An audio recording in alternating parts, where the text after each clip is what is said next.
하나님의 말씀을 전하는 것을 설교라고 합니다. 특별히 목회자가 하나님의 부르심을 받고 하나님의 특별한 세우심을 받은 목회자가 하나님의 말씀을 전하는 것을 설교라고 이야기를 하는데, 이 설교는 사실 어렵습니다.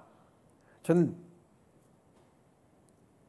거의 매일 또 자주 설교를 하는 사람이지만, 설교가 어려운 것이 준비하는 것도 사실 쉽지 않고, 또 준비가 아무리 잘 되었다 할지라도 이 말씀을 전하면서 하나님의 역사가, 또 하나님의 말씀의 그 능력이 전달되도록 계속해서 말씀을 전하는 시간 내내 긴장하고, 또 그것들을 순간순간 힘써가는 것이 쉬운 일이 아니기에 어렵다라고 말할 수 있습니다. 그런데 말씀을 준비하는 것도 사실은 좀 쉽지 않고, 또 말씀을 전하는 이 과정도 어렵지만, 가장 어려운 것은, 제게 있어서 가장 어려운 것은 무엇이냐면, 이 전하는 설교가 제게 가장 먼저 적용이 된다는 겁니다. 이 말씀을 준비하고 또 말씀을 예비하면서 이 말씀이 내게 먼저 들어와서 내게 먼저 적용이 되지 않으면 그 말씀이 힘있게 전달될 수도 없고요. 또 그 말씀이 살아있다라고 느낄 수도 없습니다. 하나님의 말씀을 전하는 사람으로서 가장 큰 어려움은, 설교가 때로는 질책하는 내용도, 하나님이 우리에게 좀 혼내시는 내용도 있고, 또 하나님이 우리에게 가르쳐 주시는 권면도 있고, 또 모르는 것을 깨우치게 하시는 것도 있고, 또 이대로 살아가야 돼 라고 해서 삶의 모습을 그대로 보여주면서 적용해 가는 것도 있는데, 그 모든 것이 제가 전하면서 성도님들에게 전달되기 전에 먼저 저에게 와서 그 질책도 제가 먼저 받고, 그리고 깨달음도 제가 먼저 받고, 또 하나님의 권면도 제가 먼저 받고, 또 말씀대로 이렇게 살아야 돼, 때로는 왜 그렇게 살지 못했나 하는 그런 죄책도 제가 먼저 받기 때문에, 그렇기 때문에 이 설교를 한다라는 것은 쉽지 않은 일, 사실 어려운 일이라고 말할 수 있습니다. 어려우면 그만두면 되지, 우리 이렇게 생각할 수 있습니다. 그런데 하나님의 말씀을 전하는 것을 그만둘 수 없는 이유는, 말씀대로 이 설교는 사람의 말이 아니라, 인간의 말이 아니라 하나님의 말씀을 전하는 것이고, 하나님의 말씀을 전함을 통해서 어떤 일이 일어나느냐, 하나님의 말씀을 전함을 통해서 복음이, 기쁜 소식이, 구원의 소식이 전달되어지고, 그리고 또 하나님의 말씀을 전달함을 통해서 무엇이 우리에게 오느냐, 진리가 옵니다. 세상을 살면서 우리가 이것은 진짜야, 꼭 붙잡아야 돼 라는 것이 이 설교를 통해서 전달이 되어지기 때문에, 기쁜 소식이요, 사람을 살리는 소식이요, 그리고 진리의 소식이 전달되기 때문에 이 하나님의 말씀을 전하는 것을 멈출 수도 없고요, 쉴 수도 없습니다. 사도행전에는 유명한 설교가 몇 편 나옵니다. 아니, 여러 편 나옵니다. 가장 처음은 우리가 보았던 대로 베드로의 설교입니다. 베드로가 은혜 받고 제일 처음 전했던 설교, 그리고 스데반의 설교가 또 나왔고요. 그리고 오늘 말씀을 보면 이제 바울의 설교가 나옵니다. 사도행전 후반부에 아주 우리가 잘 기억하는 그 이름, 사도 바울. 사도 바울이 처음 전하는 설교가 오늘 우리가 보는 말씀 가운데 있습니다. 오늘 말씀 16절, 오늘 본문의 가장 마지막 16절을 보면 바울이 이렇게 이야기를 합니다. 바울이 일어나 손짓하며 말하되, 이스라엘 사람들과 및 하나님을 경외하는 사람들아 들으라. 들으라. 이 말씀부터 이제 바울이 전하는 설교의 말씀이 나옵니다. 그리고 이 설교의 말씀이 사도행전에서 아주 중요한 것은, 이 사도 바울의 설교를 통하여서 사도 바울이 이제 전면에 나서게 됩니다. 이전에는 사도행전의 첫 번째 부분에 복음의 일선에서 가장 전면에 나서는 사람은 누구냐? 베드로입니다. 사도 베드로가 마가다락방에서 성령의 충만함을 받고, 그리고 첫 번째 하나님의 말씀을 전하고, 그리고 많은 믿는 자들이 예루살렘에 생기면서 그 예루살렘 성도들을 통하여서 하나님의 말씀과 예수 그리스도로 인한 구원의 복음을 전하고 그리고 퍼지게 하는 것. 여기에 일선에 베드로가 있었습니다. 우리는 얼마 전까지도 고넬료를 통하여서 이방 선교의 길을 열어가시는데, 누구를 통하여 열어가시느냐? 베드로를 그곳에 보내서 하나님께서 열어가시는 것을 보았습니다. 이제까지는 복음을 전하는 최전선의 최일선의 가장 중심에 누가 있었냐면 베드로가 있었습니다.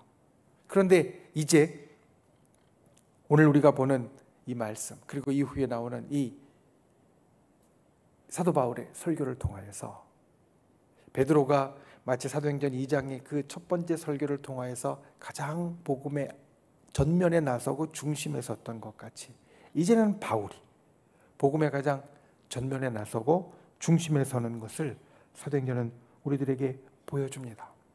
이제 사도행전 13장부터는 베드로를 중심으로 선교가 이루어지는 것이 아니라 바울을 중심으로 선교가 이루어집니다. 그리고 그 선교의 지경은 예루살렘이나 유다를 넘어서서 또 사마리아를 넘어서서 땅 끝까지 도달하는 데에 나아가게 됩니다. 사도 바울이 선교의 중심의 자리에 섰습니다. 그리고 하나님이 쓰시는 자의 중심의 자리에 섰습니다. 그 중심의 자리에 서는 바울의 권면은 우리로 하여금 우리가 어떻게 이 세상 가운데 중심에 설 수 있고, 또 하나님이 쓰시는 그 사람들의 앞에 나아갈 수 있는지, 바울의 모습은 그것을 우리들에게 일러줍니다. 오늘 말씀의 제목이 바울의 권면입니다. 바울이 어떤 권면이냐면 바로 우리들을 향하여서 너희들도 하나님이 쓰시는, 또 하나님이 이끄시는 세상의 중심이요, 그리고 하나님의 역사의 중심에 이렇게 하면 설 수 있다라는 바울의 권면을 우리가 함께 살피기 원합니다. 저 여러분이 이 말씀을 통하여서 진정 주의 역사의 중심, 그리고 우리가 살아가는 이 세상의 중심에 설 수 있는 복된 분들, 또 능력의 분들이 되실 수 있기를 예수님의 이름으로 축원을 드립니다. 첫 번째로 우리가 오늘 말씀 가운데 기억해야 될 것, 성령으로 나와야 중심에 설 수 있습니다. 여러분, 우리가 13절부터의 말씀을 보았는데 9절 말씀을 한번 같이 읽어보겠습니다. 사도행전 13장 9절 말씀입니다. 함께 읽겠습니다. 시작. 바울이라고 하는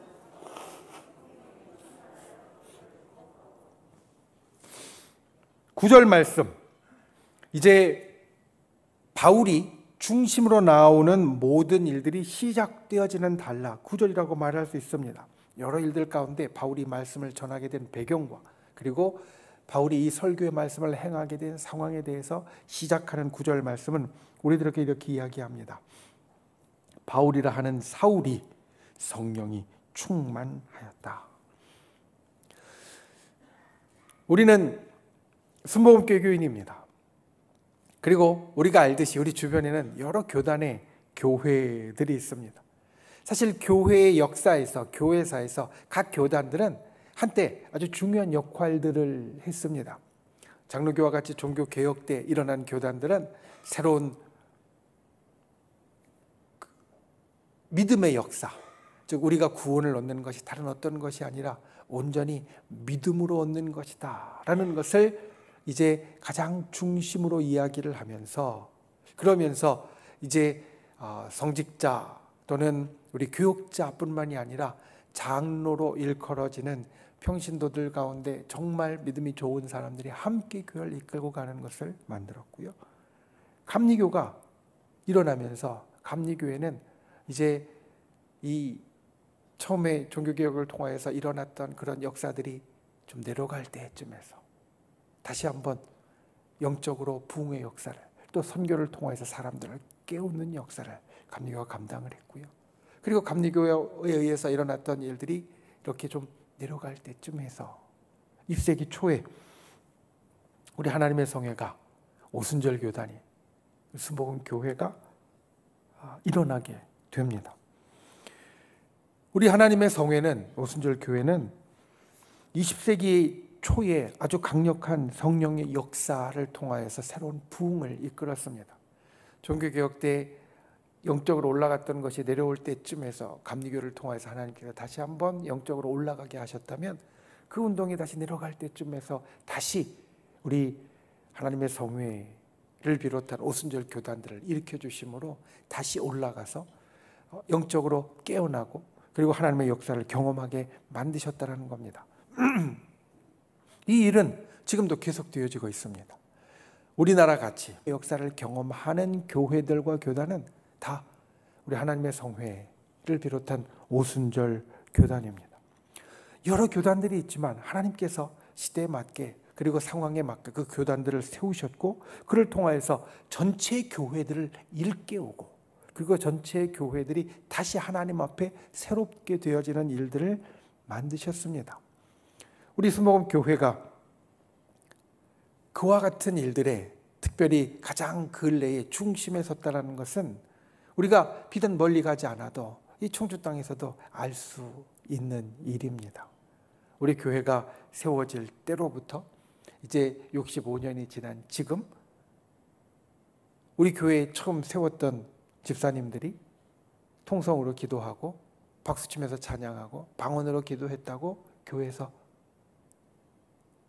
쫓겨났었는데 내보냄을 당했었는데 지금 청주에 있는 어느 교회가 통성으로 기도한다고 박수치면서 찬양한다고 방언한다고 교회에서 성도를 쫓아냅니까? 그렇지 않습니다. 우리 교회가 그렇게 세워지고 이 청주 땅에 그와 같이 성령의 역사가 이런 것이고 또 성령이 우리 가운데 운행하시는 것이 이렇게 나타나는 것이다라는 것을 우리가 보여주고 행하고 그리고 알려짐을 통하여서 이런 것들이 다시 바뀌고 새롭게 깨어지는 것을 우리는 실제로 우리 주변에서 가깝게 볼 수 있게 되어졌다는 겁니다.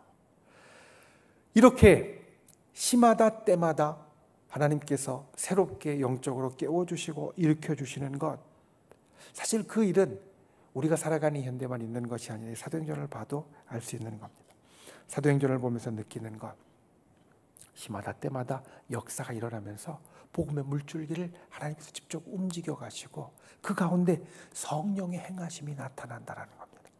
우리가 앞으로도 보겠지만 처음에 베드로가 일어날 때에도 성령이 충만해서 나가서 설교했고 오늘 바울이 이제 중심에 나오면서 설교를 통해서 중심으로 나오는데 그때에도 어떤 말씀이 있느냐? 성령이 충만하여서 되어졌고 복음이 전해지는 중간중간 중요한 포인트들마다 중요한 전기마다 성경이 우리들에게 이야기해 주는 것은 성령의 충만함의 역사가 그 가운데 있었다라고 우리에게 말해 줍니다.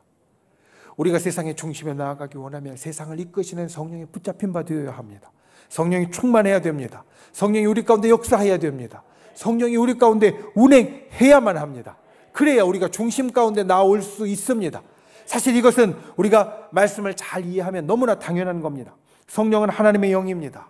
그리고 하나님께서 하나님의 영을 우리에게 왜 주셨느냐? 우리 하루하루의 삶 가운데 하나님과 동행하고 하나님의 교훈을 얻고 하나님의 권면을 얻고 하나님께서 인도해 주시는 삶을 살라고 우리들에게 성령을 주셨습니다. 하나님은 세상을 주관하시는 분이십니다. 세상의 모든 것을 이끄시는 분이십니다. 그러니까 세상을 이끄시는 하나님의 영이 우리와 함께 한다는 것은 쉽게 이야기하면 어떤 것이냐? 세상이 어디로 갈지 하나님은 다 아시는데 그 아시는 길 가운데 하나님이 아시는 길 가운데 우리가 하나님과 함께 동행해서 걸어간다는 것은 마치 정답을 아는 인생을 사는 것과 같습니다. 왜냐하면 하나님은 모든 것을 아시고 앞에 일들도 다 아시는 분이시고 성령께서 하나님의 영께서 우리와 함께하여 주셔서 우리를 인도하여 주시면 우리의 인생은 정답을 알고 걸어가는 인생과 같이 되어진다는 겁니다.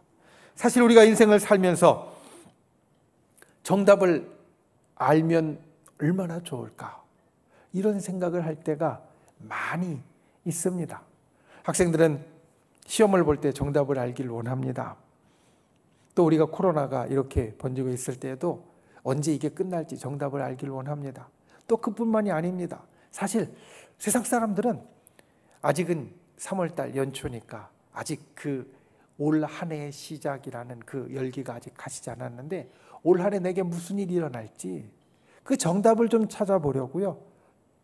점도 치고 사주도 보고 이렇게 합니다. 세상 사람들은 다 정답을 알기 원합니다. 그런데 우리가 성령과 함께하면 그 정답을 아는 인생길을 걸어가는 자가 된다라는 겁니다. 정답을 아시는 주님과 함께하는 길은 결국 정답으로 나아가는 길이 될 수밖에 없고 그 정답을 풀어가는 인생이 될 수밖에 없습니다. 그러니까 성령과 동행하면, 성령으로 충만하면 우리가 세상의 중심에 설 수밖에 없는 겁니다. 우리가 정답을 아니까, 그것으로 가는 길 아니까, 하나님이 인도해 주시니까. 저 여러분이 성령으로 충만한 분들이 되시기를 바랍니다. 언제나 성령과 함께하기를 사모하는 분들이 되시기를 바랍니다. 때로는 내 고집이, 때로는 내 생각이, 때로는 내 오해가 나를 잘못된 길로 이끌 때도 있습니다. 내가 성령으로 충만해서 정답을 알고 정답을 아는 길로 가야 하는데 때로는 내 생각 때문에, 내 고집 때문에, 때로는 내가 오해해서 이 정답으로부터 벗어나서 갈 때도 있습니다. 그런데 그때 무언가 정답이 아닌 것 같으면 우리가 기억해야 될 것은 하나님의 영인 성령으로 내가 충만하고 있는가? 하나님의 영인 성령으로 내가 함께하고 있는가? 하나님의 영인 성령의 이끌림을 받고 있는가? 오늘 사도 바울이 성령으로 충만해서 성령의 인도함을 받을 때 세상의 중심으로 나왔다는 것을 기억하고 이 바울의 권면을 새기는 저와 여러분이 되시기를 예수님의 이름으로 축원을 드립니다. 성령으로 충만한 분들이 되시기를 바랍니다. 세상과 삶의 중심에 서기 위해서 성령과 함께하는 분들이 되시기를 바랍니다. 인생의 모든 순간에서 성령을 사모하는 분들이 되시기를 바랍니다. 성령을 찾는 분들이 되시기를 바랍니다. 성령을 의지하는 분들이 되시기를 바랍니다. 그리고 성령과 함께하는 저와 여러분이 되실 수 있기를 예수님의 이름으로 축원을 드립니다. 두 번째로 바울이 우리들에게 이야기해 주는 것은 하나님이 중심이시다라는 겁니다. 하나님이 중심이시다. 오늘 우리가 본 본문의 마지막 16절부터 13장의 마지막까지 가는 41절까지 바울의 설교가 이어집니다. 우리가 이제 새벽 말씀을 통해서 여러분들이 계속 보게 될 겁니다. 그리고 오늘 새벽에 카리스 말씀을 통해서도 이미 그 서두를 여러분들이 들었습니다. 16절부터 41절까지 이어지는 바울의 설교에 아주 큰 특징이 있습니다. 그것은 세상의 모든 역사는 하나님이 이루신 역사라는 겁니다. 바울의 설교 가운데는 출애굽이 나오고요. 가나안에 이제 들어가서 살기 시작하는 이야기가 나오고요. 사사시대 이야기도 나오고 그리고 왕의 시대 이야기도 나옵니다. 그리고 그 이후에 살았던, 나라를 잃은 다음에 살았던 이야기들도 나옵니다. 출애굽부터 중간기까지 그리고 예수 그리스도에 이르기까지 바울이 이야기하는 것은 이 모든 것이 하나님께서 주장하시고 하나님께서 인도하시는 역사였다라는 겁니다. 여러분 생각해 보면 출애굽이 어떻게 일어났습니까? 모세라는 탁월한 인물을 하나님께서 세우셨지만 결국 10가지의 그런 놀라운 기적의 재앙과 그리고 홍해가 갈라지고 그 이후에 광야에 사는 모든 일들까지 하나님께서 이끄시지 않으면 이 출애굽은 일어날 수 없었습니다. 가나안 땅에 사는 것도 마찬가지입니다. 가나안 땅에 들어가서 그 땅을 정복하는 모든 과정에 여리고성이 무너지는 순간부터 시작해서 그 끝에 이제 여호수아가 모든 이스라엘 백성을 모아서 세겜에서 너희는 오늘 누구를 섬길지 택하라라고 하는 그 말씀에 이르기까지 그 모든 전쟁 가운데 하나님이 함께해 주셨고 앞서 주시지 않았으면 이스라엘은 가나안을 차지할 수 없었습니다. 사사시대도 마찬가지입니다. 사사시대 계속해서 어려움이 있었습니다. 우리가 사사기를 이 직전에 보았으니까 기억하겠지만 계속해서 주변에 있는 민족들이 이스라엘을 와서 지배하고 못살게 굴고 압제하고 힘들게 했습니다. 그때마다 하나님께서 사사를 세워주시고 기적을 일으켜주시고 전쟁을 이끌어 주셔서 이 사사시대를 살아냈습니다. 왕정시대, 왕의 시대는 어떻습니까? 왕의 시대도 하나님께서 세우신 왕에 의해서 시작되어지고 중요한 일들마다 또 중요한 순간들마다 왕이 하나님을 의지하면 그 나라가 유지되고 지탱되고 뻗어나갔지만 왕이 하나님을 의지하지 못하면 그 나라가 어려워지고 그리고 쇠퇴하고 결국에는 망하게 되는 것을 보면서 이 왕의 시대도 왕이 전면에 있지만 결국 하나님이 이끌어 가셨던 시대라고 우리는 말할 수 있습니다. 사도 바울은 계속 이것을 이야기하고 있습니다. 세상의 역사는 우리가 살아가는 역사 같지만 사람이 만들어가는 역사 같지만 실제로는 하나님께서 만드시고 하나님께서 친히 이끌어 가시는 역사다. 역사의 주인은 하나님이시다. 바울이 이제 선교의 역사에서 중심으로 나서게 되어지는데 바울이 선포하는 것은 무엇이냐? 우리가 볼 때는 바울이 중심으로 나오는 것을 보지만 바울은 하나님께서 진짜 중심이고 하나님께서 진짜 인도하신다는 것을 우리들에게 이야기해 주고 있다는 겁니다. 우리가 이 땅을 살면서 우리가 세상의 중심이 되길 원합니다. 모든 사람이 내가 세상의 중심에서 잘 되기를 원합니다. 그런데 세상의 중심에 내가 설 때 진짜 중심이 누가 되어야 그게 진짜 중심에 서게 되는 것이냐? 세상의 중심에 서는 것은 내가 중심에 선다고 되어지는 것이 아니라 하나님이 중심에 설 때 되어지는 것이다. 하나님이 중심에 서야 내가 중심에 설 수 있게 되어진다는 겁니다. 결국 바울은 우리가 이 땅 가운데 세상의 중심에 서는 것은 우리가 이 땅 가운데 살아가면서 세상의 중심에 서는 것은 믿음으로 만들어가는 것이고 그리고 믿음으로 이루어가는 것이라는 것을 우리들에게 말해줍니다.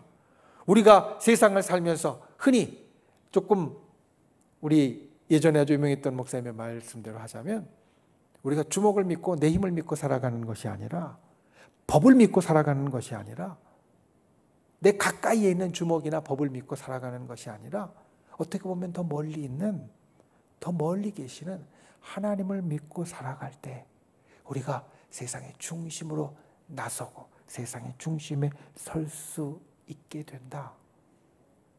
저 여러분이 모든 것의 중심에 하나님이 계시다라는 것을 기억하는 분들이 되시기를 바랍니다. 모든 것의 중심에 주님이 계신다는 것을 언제나 잊지 않는 분들이 되시기를 바랍니다. 오늘 날짜 카리스에서는 이것을 이렇게 설명했습니다. 우리 믿는 사람들은 인본주의 역사관이 아니라 신본주의 역사관을 가져야 된다. 중심에 사람이 있는 것 같이 보여도 사람이 중심이 되는 세상을 보는 것이 아니라 하나님이 중심이 되는 세상을 보아야 한다는 겁니다. 내가 중심에 서면 내가 가진 조건이나 내가 가진 상황이나 내가 가진 한계가 문제가 됩니다. 왜냐하면 세상에 어떤 사람이든 무한대로 능력을 갖고 무한대로 일을 할 수 있는 사람은 없습니다. 사람은 누구나 다 한계가 있습니다. 그런데 주님은 그렇지 않으십니다. 그러니까 하나님이 중심이 되심을 우리가 믿고 선포하고 그리고 하나님의 쓰임을 받는 자로 우리가 중심에 서면 얼마든지 우리가 주의 뜻을 이루고 주께서 주시는 힘으로 공급받아서 이길 수 있는 자가 된다. 오늘 주님이 바울을 통하여서 오늘 선포하시는 말씀이 바로 이것입니다. 너희가 중심에 서라면 하나님이 중심이 되었다는 것을 너희가 인정하고 주를 붙잡아야 하고 그러면 하나님이 우리에게 주시는 능력으로 인도하심으로 또 하나님이 우리에게 주시는 그 역사로 우리가 그 중심에서 일들을 감당할 수 있게 된다는 겁니다. 내 인생의 모든 것을 또 세상의 모든 것을 하나님 중심으로 보는 분들이 되시기를 주님의 이름으로 축원을 드립니다. 우리가 진정 이 땅을 살아가면서 내가 세상의 중심이 되기 원하면 나를 보는 것이 아니라 세상의 모든 역사를 주관하시는 하나님을 보는 분들이 되시기를 바랍니다. 하나님이 나의 중심이 될 때 내가 세상의 중심이 될 수 있습니다.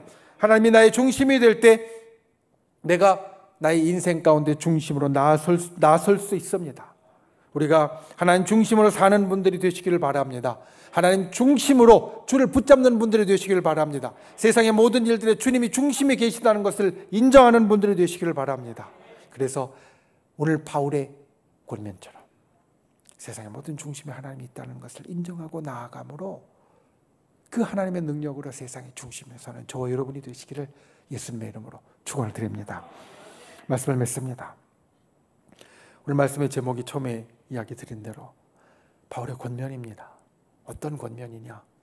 이제 사도행전의 모든 역사의 중심에, 그리고 모든 구원의 선포, 그리고 복음이 전파되는 것의 중심에 바울이 나타나게 됩니다. 이전에 베드로가 그 자리에 있었다라고 한다면 이제는 바울이 그 자리에 올라가서 하나님의 복음의 전파를 중심에서 감당하게 됩니다. 세상의 중심에 서는 자, 복음의 중심에 서는 자, 인생의 중심에 서는 자, 바울이 우리들에게 보여주는 것은 오늘 말씀을 통하여 두 가지 권면입니다. 하나는 성령으로 나오라. 성령으로 충만할 때, 하나님의 영이 충만하고 하나님의 영의 인도하심을 받을 때 우리는 정답을 아는 인생을 살 수 있고, 그리고 우리는 이 땅 가운데 중심으로 나아가는 인생을 살 수 있다는 겁니다. 여러분, 성령으로 충만하고 성령으로 나오는 분들이 되시기를 예수님의 이름으로 축원을 드립니다. 그리고 두 번째로 하나님 중심이 되어야 합니다. 하나님 중심이 될 때 내가 세상의 중심에 나아갈 수 있습니다. 내가 세상의 중심이 되고 싶어서 내가 중심이 되면 결코 그 일을 이룰 수 없지만, 온 세상의 모든 역사를 주장하시는 하나님이 세상에, 그리고 내 인생의 중심에 있다라고 우리가 인정하고 고백하고 그리고 믿음으로 나아가면 내가 세상의 중심이요 인생의 중심에 서는 자가 될 수 있습니다. 세상의 중심이 되기 위해서는 내가 중심에 서려고 노력하는 것이 아니라 하나님을 중심에 세우려고 노력할 때 내가 세상의 중심이 될 수 있다. 이것을 기억하고 언제나 모든 것에 하나님의 역사하심이 있다는 하나님 중심으로 하루하루를 살아가고, 또 그래서 내 인생의 중심에, 세상의 중심에 서는 저와 여러분이 되시기를 예수님의 이름으로 축원을 드립니다. 기도하겠습니다. 귀하신 아버지 하나님, 주께서 우리를 붙잡아 주시고 또 주님의 놀라운 은혜와 역사로 우리를 살펴주시니 감사합니다. 오늘 사도 바울이 이제 사도행전에서 주의 복음을 전하는데 가장 앞으로 중심으로 나오는 것을 봅니다. 그리고 그 앞으로 나오는 사도 바울이 우리에게 주는 권면, 우리도 세상의 중심에 서기 원하며 인생의 중심에 서기 원하며 이 권면을 우리 가슴에 새기게 하여 주시옵소서. 성령으로 충만케 하여 주시옵소서. 언제나 성령을 사모하는 자 되게 하여 주시고, 성령을 찾는 자 되게 하여 주시고, 성령을 의지하는 자 되게 하여 주시고, 성령과 함께하는 자 되게 하여 주시옵소서. 그리고 하나님 중심으로 사는 자 되게 하여 주시옵소서. 내가 세상의 중심이 아니라 하나님의 세상의 중심인 것을 알고 그것을 고백하고 인정함으로 주께서 쓰시는 나도 주님과 함께 세상의 중심에 설 수 있는 자 되게 우리를 붙잡아 주시옵소서. 예수님의 이름으로 간절히 기도하옵나이다. 아멘.